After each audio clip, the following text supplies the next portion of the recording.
Welcome to today's explainer. If you think about it for a second, every single language on Earth has a way to say hello. But what if there was just one word that functioned as a whole lot more than just a passing greeting? What if a word was literally designed to act as a verbal bridge, a promise of safety, and, get this, a psychological reset for the person hearing it? Well, today we are exploring the profound anatomy and the incredible journey of a word used by millions across the Arabic-speaking world and in global Muslim communities. That word is salam. Today we're going to unpack how this is so much more than just a quick hi, but an actual commitment to peace that is, honestly, absolutely crucial in our modern society. Okay, let's dive into this comparison. Historically speaking, the standard Western hello actually comes from an old calling word. Its primary function, literally, was just to grab someone's attention. Hey, look at me! But salam? Salam means wholeness. It means safety and peace. So when someone says assalamu alaikum, they aren't just acknowledging your physical presence in a room. They are literally invoking the phrase, peace be upon you. It's not a shout for attention. It's an active, intentional blessing offered directly to another human being. It's a real game changer when you stop and think about it. So let's start with section 1, the linguistic layer. Peeling back the phonetic roots. Long before modern national borders were even a thing, ancient Semitic languages shared these deep, common phonetic roots, and right at the core is SLM. This exact root is the foundation for the Arabic words salam and Islam, and it's also closely related to the Hebrew word shalom. And this brilliantly illustrates how, back in ancient Mesopotamia and the Arabian Peninsula, these shared linguistic roots emerged as powerful, literal covenants of non-aggression among ancient tribes. By greeting someone with a word rooted in SLM, you are essentially making a verbal contract. You are telling them, look, I come with no weapons, my intentions are completely pure. Which brings us to section 2, the historical spine, from ancient covenants to global trade.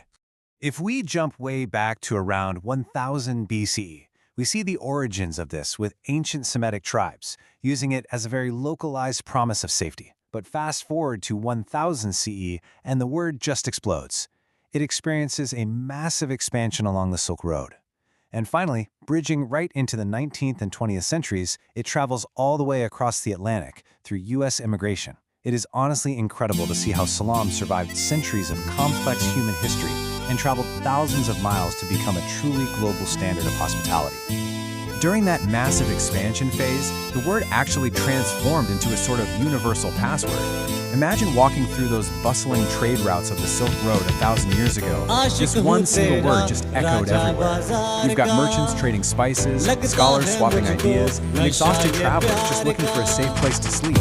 Whether they were navigating the intense landscapes of West Africa, traversing Central Asia, or moving down through Southern Europe, local languages simply adopted the greeting. It literally became the universal password for safe passage, a way of signaling pure intentions to total strangers in foreign lands.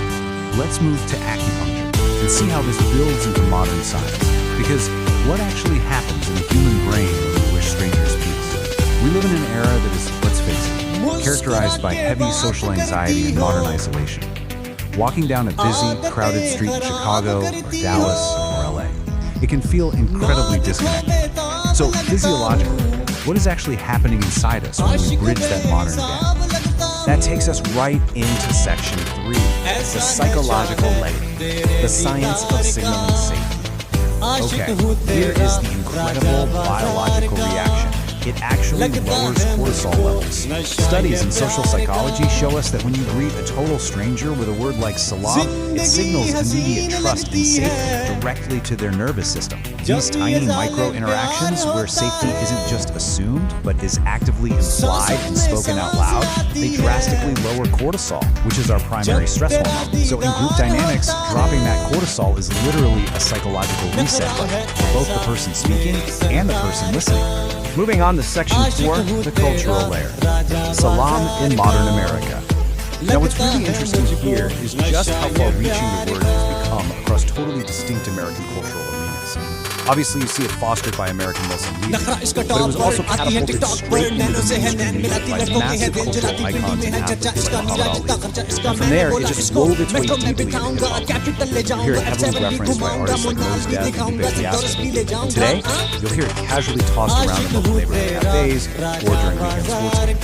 In all of these spaces, the greeting beautifully bypasses language. Here in the U.S., it's been framed not just as a religious term, but really as a universal emblem of dignity, of respect, and of deep community connection.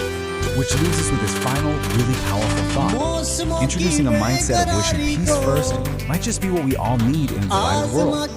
Language is always evolving, right? But the fundamental human desire for peace and safety, that remains entirely unchanged. Salam is so much more than just an ancient history lesson. It is a living, breathing bridge between cultures. So I want to leave you with a quick question to think about. What is your absolute favorite way to greet someone in your culture? Really think about the literal meaning behind the words you use every single day. Drop your favorite cultural greetings in the comments below, and thank you so much for joining me for today's Explainer. Keep learning, keep seeking to understand, and I'll see you in the next one.